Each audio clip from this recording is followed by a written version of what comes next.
下来要进行的步骤呢，就是要调色。那这个颜色呢，是为了填进模具里面，所以我们需要准备的是模具，然后染料，各式各样的染料。然后我会再准备这个小碟子，你要用小小的免洗杯也可以。我准备这个小碟子，方便调色。第一个呢，我们会先调中间这个花蕊的颜色。那当然呢，你可以用其他各式各样的模具，不一定要用跟我一样的哦。所以在调色的时候，你就要去思考你的模具比较适合什么颜色。那我们今天就用这个小雏菊来示范。那小雏菊的中间呢，花蕊的部分，我想要它是偏咖啡色，或是有一点土黄色。好，我们来调色吧。那中间呢，所需要的蜡液量没有很多，我们就弄一点点蜡进来。那因为蜡液量比较少啊，它在这个杯子里面就会很容易就凝固了，所以我会再准备热风枪，在操作的时候呢，就时不时把它吹热，就可以把它用热风枪吹一吹。在调色的过程中呢，就是尽量保持它是液态，沾一点点进来试试看颜色。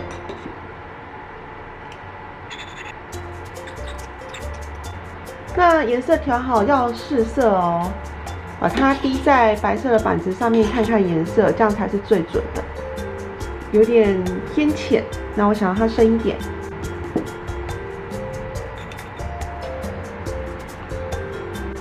像这个咖啡色，我就觉得还不错，所以就先把咖啡色给填进来，填在正中间。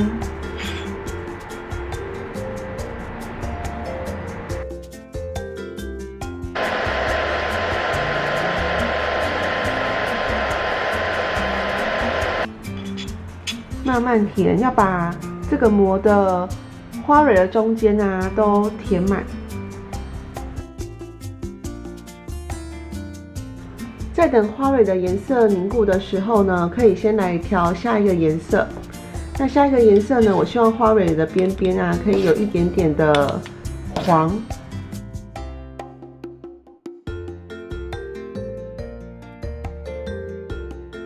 然后试一下颜色，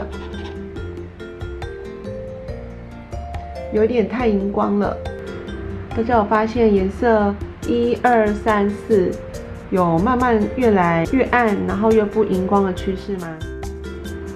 这个黄呢，等一下我们就要把它放在这个咖啡色上面。大家会发现它其实很快就凝固了。一方面是因为蜡液很少量，所以很快就凝固；一方面是天气的关系。那很快就凝固的话，唯一要担心的事情呢，就是可能里面的缝隙没有填好。等它稍微凝固的时候呢，我们可以整理一下。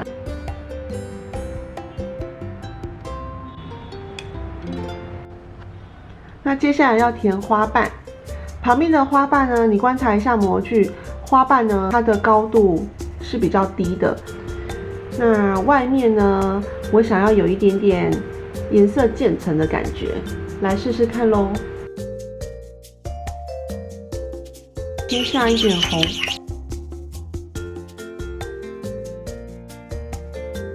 那都调好色之后呢，再来看一下颜色，所以呢就可以把它填进来咯。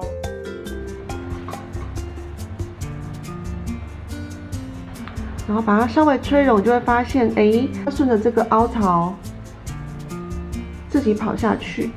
再来呢，我会填白色。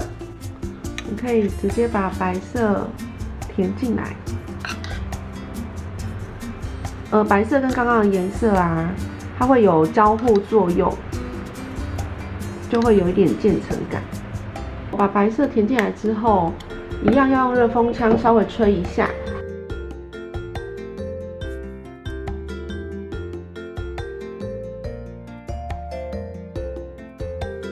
通常我们都会放最浅的，然后再来颜色越来越深，这样子呢，脱模时候看起来才会漂亮。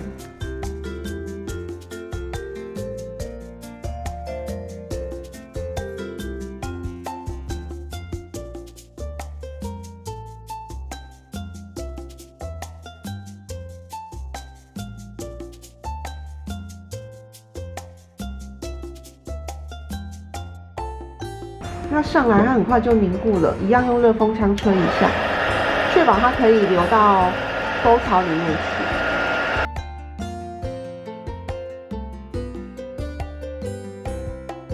不要吹太久，以免把底层也吹融了。那再来等它凝固，那中间要打洞哦，要不然的话，等一下没办法穿竹芯。所以趁这个蜡还软软的时候，我就会拿一根竹签。从中间穿下去，穿到底，就是打好洞了。那现在这个表面啊已经凝固了，我们可以直接下白色进来。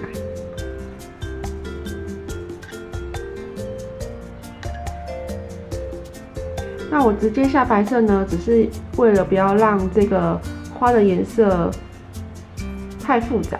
那你也可以下其他的颜色哦，大家可以自己玩玩看，把它推平。那当然，如果你怕没有推平的话，也可以用热风枪稍微吹一下，把模具边边吹热，这张模的侧边也可以吹一下。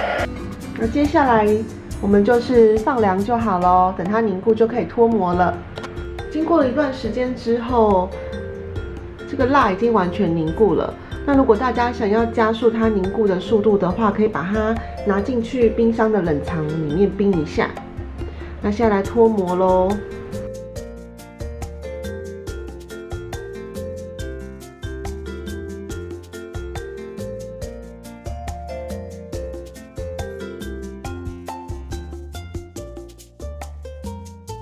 小雏菊看起来很不赖呢。